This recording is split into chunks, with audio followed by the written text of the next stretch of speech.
Howdy everyone, Tristan back with another video, and in this video I wanted to cover an interesting question that somebody left on one of my videos recently about audio, and that is, if you own the CD, when you're choosing to listen to that, do you play the CD or the CD file that you have ripped, or do you stream it?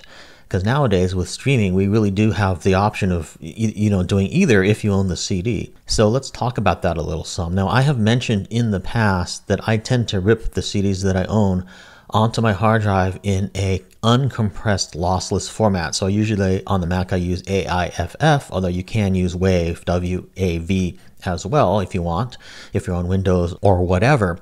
And that is an uncompressed lossless file. Now in this video, I'm not really going to talk about necessarily the differences between uncompressed and compressed lossless files.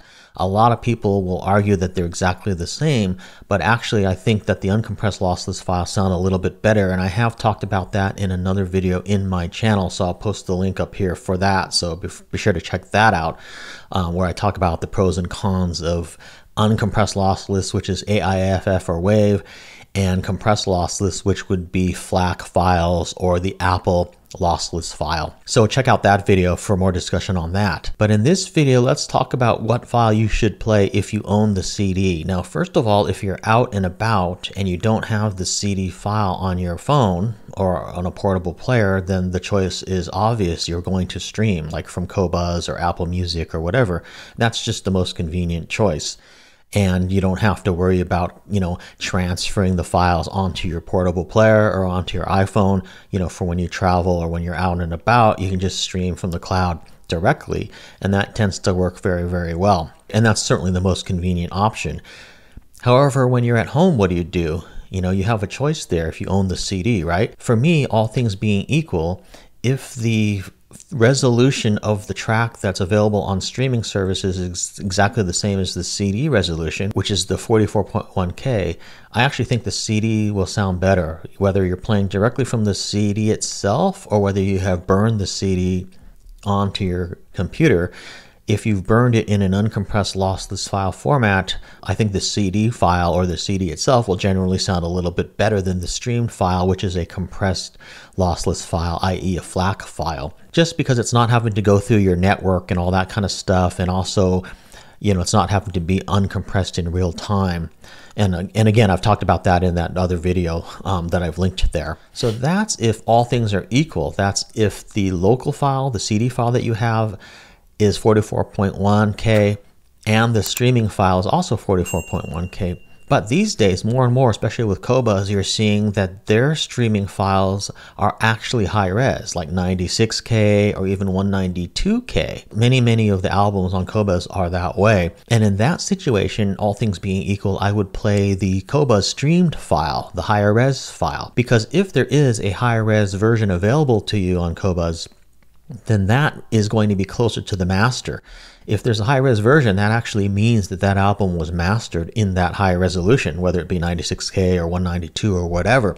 So if that's available to you, I would actually do that one because that's closer to the master. It's going to sound better. It's going to be higher res and all that kind of stuff.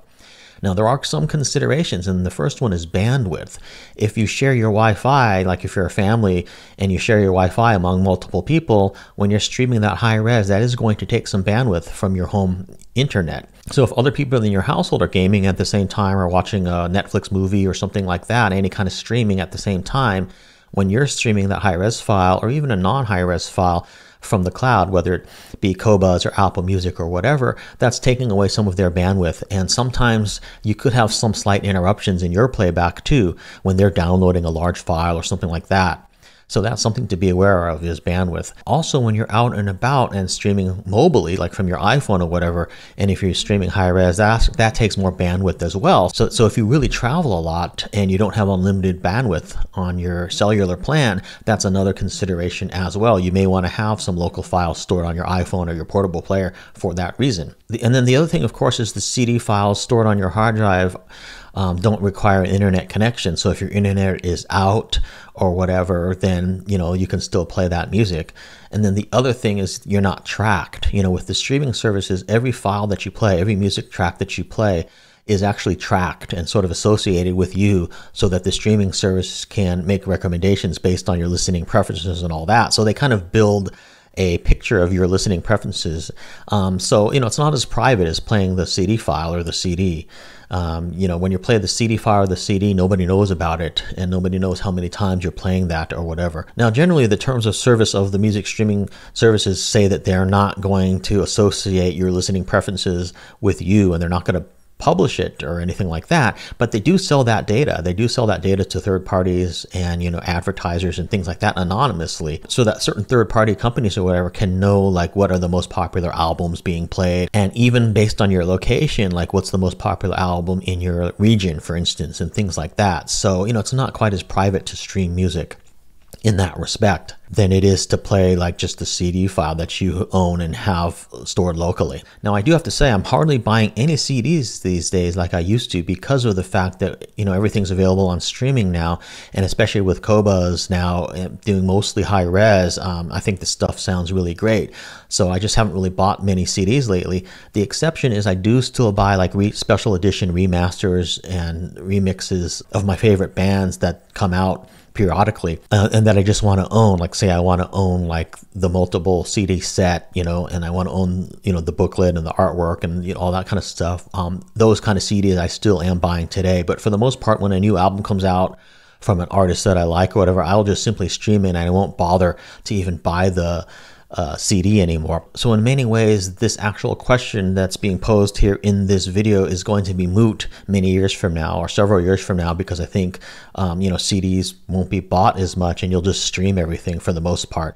And in fact, if you look at my CD collection, there's a certain point, a few years ago, where it just stopped, where I just wasn't buying hardly any new CDs anymore, just because of the fact that everything is pretty much available on streaming now, and it's just so convenient to stream. And I also have to say that in general, I'm really a fan of high-res streaming, especially like on Qobuz. I just think it sounds excellent, and they have a lot of albums that are 96K and even 192K now, and I just think that's excellent. So Qobuz is my streaming service of choice, and I kind of really recommend it at this point. And then of course it also integrates quite well with my music player that I use at home, which is Room.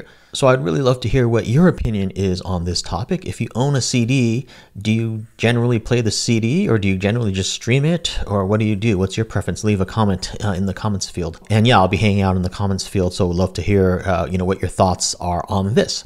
Thanks for watching this video, and I will see you in my next video. Take care.